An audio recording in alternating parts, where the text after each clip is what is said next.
Sur la ligne Paris-Orléans-Limoges-Toulouse, les rassemblements se succèdent depuis plusieurs années. Déclassements, abandons, casse du service rendu au public.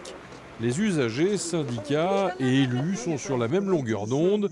C'est clairement ras-le-bol. Grâce aux ingénieurs et aux membres de la CGT cheminots qui militent au sein d'Urgence POLT, nous avons une compréhension et une connaissance des enjeux. Plus le temps ferroviaire est un temps long, les promesses de milliards qu'on a en ce moment, c'est des choses qui vont se voir dans 5 ou 10 ans. Donc ce ne sera plus le même ministre.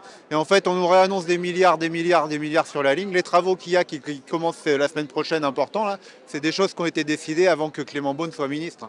Donc après, il nous amuse. On sent bien que ça met Limoges à l'écart en fait de ce qui doit être l'avenir de notre territoire. Avec tous les élus et clairement avec nous. Vous n'êtes pas sur le circuit d'une métropole et d'un TGV, ben vous êtes oubliés. Donc nous ici, ben on va leur rappeler encore une fois. Des annonces en travaux, en nouveau matériel fixent un objectif de retour à un service décent en 2026. 2 années de travaux commencent dès à présent avec un service encore plus dégradé. Temps de parcours et fréquences vont être malmenés. Il faut croire à cet objectif, mais on est unis pour surveiller SNCF et gouvernement pour que l'objectif de 2026 ne soit pas repoussé au calendrier grec. Il faut que l'on se batte pour que les engagements pris soient tenus. Ce n'est que dans le collectif que nous y arriverons. C'est bien cette manifestation, je crois qu'il faut que l'on se fasse entendre de façon très forte. Je devais rencontrer le ministre, moi d'ailleurs, après-demain.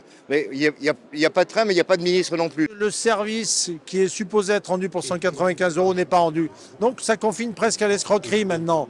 Alors une fois un incident, ça s'entend, 2 fois ça peut se comprendre, mais tous les jours de manière récurrente, c'est-à-dire que si aujourd'hui le train n'est plus en panne, c'est presque une anomalie. SNCF a mal joué en disant on va faire tenir notre matériel jusqu'au prochain, sauf que ça ne tient pas. Et puis l'État ne joue pas non plus son rôle, puisque c'est l'État qui est l'autorité organisatrice de transport pour les intercités. Il y a fort à parier que d'autres rassemblements ras-le-polt vont se tenir dans les prochains mois.